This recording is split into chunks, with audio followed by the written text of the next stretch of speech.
Hi, welcome back to Trinity Storytime. Today we're going to be reading Chapter 7 of The Lion, the Witch, and the Wardrobe by C.S. Lewis. Before we begin, though, let's talk about a couple of words or phrases that might be new. The first is gum boots, which just means rain boots, and the other is oilskin, which is a raincoat. Now, as we were reading in Chapter 6, the children have found out that Mr. Tumnus has been arrested, and they are now following a bird through the forest. At the very end, Edmund talks to Peter, and he says, "You do know that now we don't have any idea how to get back home." And that's where we take up with Chapter 7, A Day with the Beavers.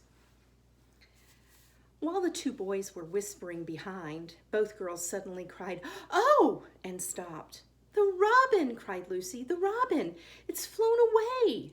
And so it had, right out of sight. "And what are we to do?" said Edmund, giving Peter a look which was as much to say, "What did I tell you?" "Shh, look," said Susan. "What?" said Peter. "There's something moving among the trees. Over there, to the left."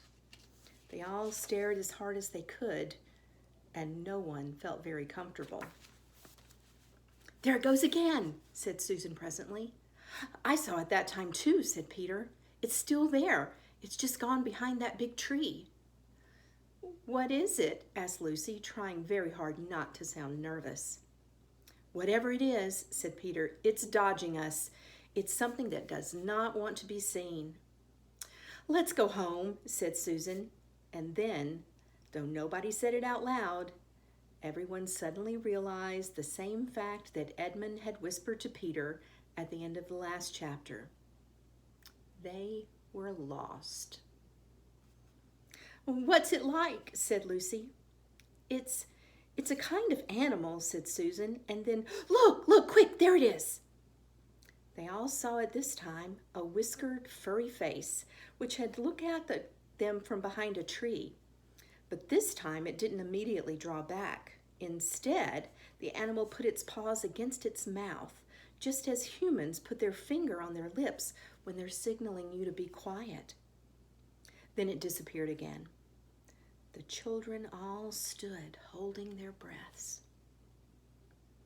A moment later, the stranger came out from behind the tree, glanced around as if it were afraid someone was watching, and said, "Hush," made signs to them to join it in the thicker bit of woods where it was standing, and then disappeared once more. "I know what it is," said Peter. "It's a beaver. I saw the tail." "It wants us to go to it," said Susan, "and it's warning us not to make a noise." "I know," said Peter. "The question is, are we going to go to it or not? What do you think, Lou?" "I think it's a nice beaver," said Lucy. "Yes, but how do we know?" said Edmund. "Shan't we have to risk it?" said Susan. "I mean, it's no good just standing here, and I feel I want some dinner." At this moment, the beaver again popped his head out from behind the tree and beckoned earnestly to them. "Come on," said Peter. "Let's give it a try." All kept close together. "We ought to be a match for one beaver if it turns out to be an enemy." So the children all got close together and walked up to the tree and in behind it, and there, sure enough, they found the beaver. But it still drew back, saying to them in a hoarse, throaty whisper, "Further in. Come on, come further in, right here. We're not safe out in the open." Only when it had led them into a dark spot where 4 trees grew so close together that their boughs met, and the brown earth and pine needles could be seen underfoot because no snow had been able to fall there, did it begin to talk to them. "Are you the sons of Adam and daughters of Eve?" it said. "We're some of them," said Peter. "Shh," said the beaver. "Not so loud. We're not safe even here."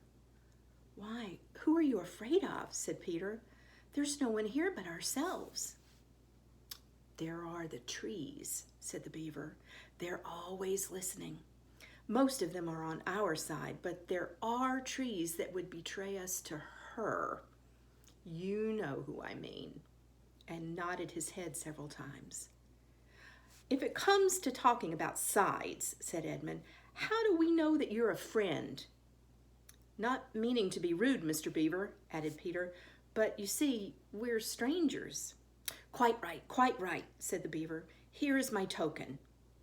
With these words, it held up to them a little white object. They all looked at it in surprise, till suddenly Lucy said, "Oh, of course, it's my handkerchief, the one I gave to poor Mr. Tumnus." "That's right," said the Beaver. "Poor fellow, he got wind of the arrest before it actually happened and handed it over to me. He said that if anything happened to him, I must meet you here and take you on to—" Here the Beaver's voice sank into silence, and it gave one or two very mysterious nods. Then, signaling to the children to stand as close around as they possibly could, so that their faces were actually tickled by its whiskers, it added in a low whisper, "They say Aslan is on the move. Perhaps has already landed." And now a very curious thing happened. None of the children knew who Aslan was any more than you do. But the moment the Beaver had spoken these words, everyone felt quite different. Perhaps it has sometimes happened to you in a dream that someone says something which you don't understand, but in the dream it feels as if it had some enormous meaning, either a terrifying one, which turns the whole dream into a nightmare, or a lovely meaning, too lovely to put into words, which makes the dream so beautiful that you remember it all your life and are wishing you could get to that dream again. It was like that now. At the name of Aslan, each one of the children felt something jump in its insides. Edmund felt a sense of mysterious horror. Peter felt suddenly brave and adventurous. Susan felt as if something delicious, or a delightful smell or a strain of music had just flowed by her. And Lucy got the feeling you have when you wake up in the morning and you realize it's the beginning of the holidays or the beginning of summer. "And what about Mr. Tumnus?" said Lucy. "Where is he?" "Shh," said the Beaver. "Not here. I must bring you where we can have a real talk and also dinner." No one except Edmund felt any difficulty about trusting the Beaver now, and everyone, including Edmund, was very glad to hear the word dinner. They therefore all hurried along behind their new friend, who led them at a surprisingly quick pace, and always in the very thickest parts of the forest, for over an hour. Everyone was feeling very tired and very hungry when suddenly the trees began to get thinner in front of them and the ground to fall steeply down. A minute later, they came out under the open sky. The sun was still shining, and found themselves looking down on a fine sight. They were standing on the edge of a steep, narrow valley, at the bottom of which ran, at least it would have been running if it hadn't been frozen, a fairly large river. Just below them, a dam had been built across the river, and when they saw it, everyone suddenly remembered that, of course, beavers are always making dams, and felt quite sure that Mr. Beaver had made this one. They also noticed that he now had a sort of modest expression on his face, the sort of look people have when you're visiting a garden that they've made or reading a story they've written. So it was only common politeness when Susan said, "What a lovely dam!" And Mr. Beaver didn't say hush this time, but merely a trifle, and it isn't really finished. Above the dam, there was what ought to have been a deep pool, but was now, of course, a level floor of dark green ice. And below the dam, much lower down, was more ice. But instead of being smooth, this was all frozen into the foamy and wavy shapes in which the water had been rushing along at the very moment when the frost came. And where the water had been trickling over and sporting through the dam, there was now a glittering wall of icicles, as if the side of the dam had been covered over with flowers and wreaths and festoons of the purest sugar. And out in the middle, and partly on top of the dam, was a funny little house shaped rather like an enormous beehive. And from a hole in the roof, smoke was going up, so that when you saw it, especially if you were hungry, you at once thought of cooking and became hungrier than you were before. That was what the others chiefly noticed, but Edmund noticed something else. A little lower down the river, there was another small river which came down another small valley to join it. And looking up that valley, Edmund could see two small hills, and he was almost sure they were the two hills which the White Witch had pointed out to him when he parted from her at the lamppost the other day. And then between them, he thought, must be her palace, only a mile off or less. And he thought about Turkish delight and about being a king. I wonder how Peter will like that, he asked himself. And horrible ideas came into his head. "Here we are," said Mr. Beaver, "and it looks as if Mrs. Beaver is expecting us. I'll lead the way, but be careful and don't slip." The top of the dam was wide enough to walk on, though not for humans a very nice place to walk because it was covered with ice. And though the frozen pool was level with it on one side, there was a nasty drop to the lower river on the other. Along this route, Mr. Beaver led them in a single file right out to the middle where they could take a long look way up the river and a long way down it.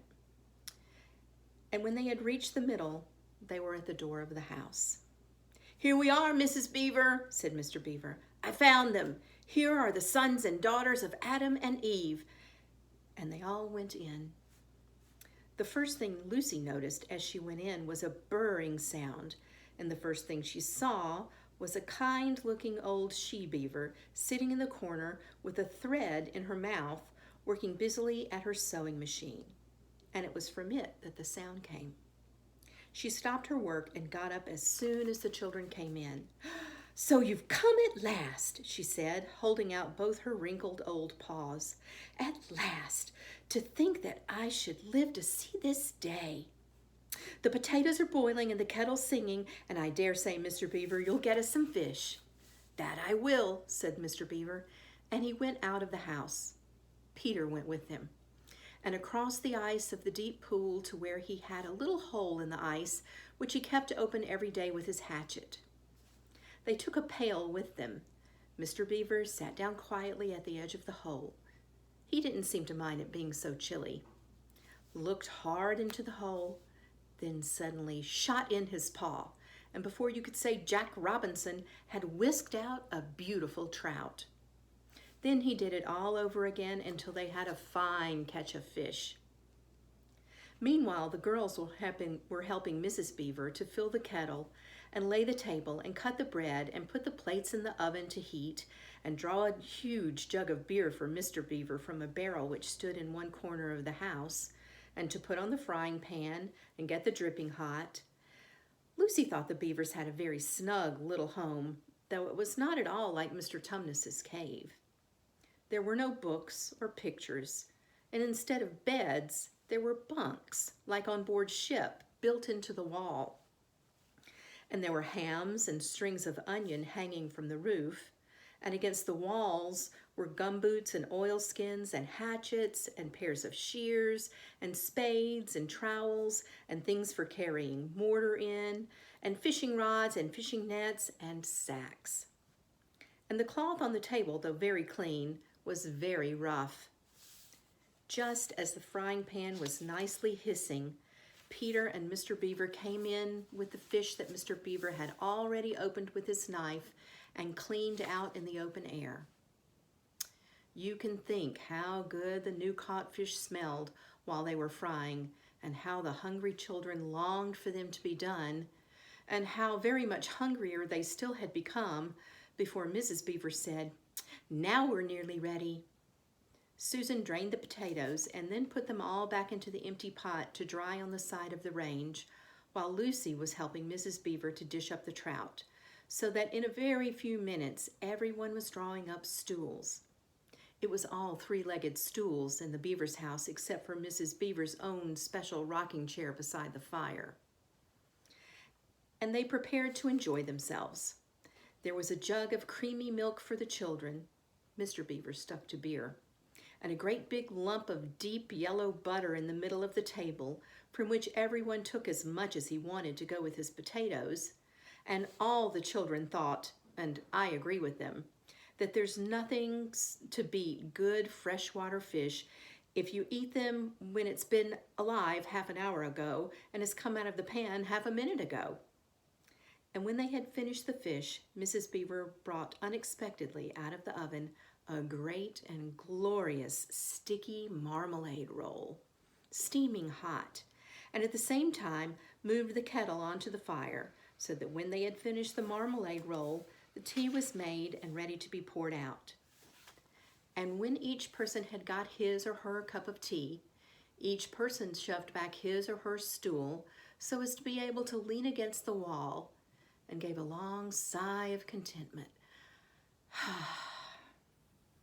"And now," said Mr. Beaver, pushing away his empty beer mug and pulling his cup of tea towards him, "if you'll just wait till I've got my pipe lit up and going nicely, why, now we can get down to business.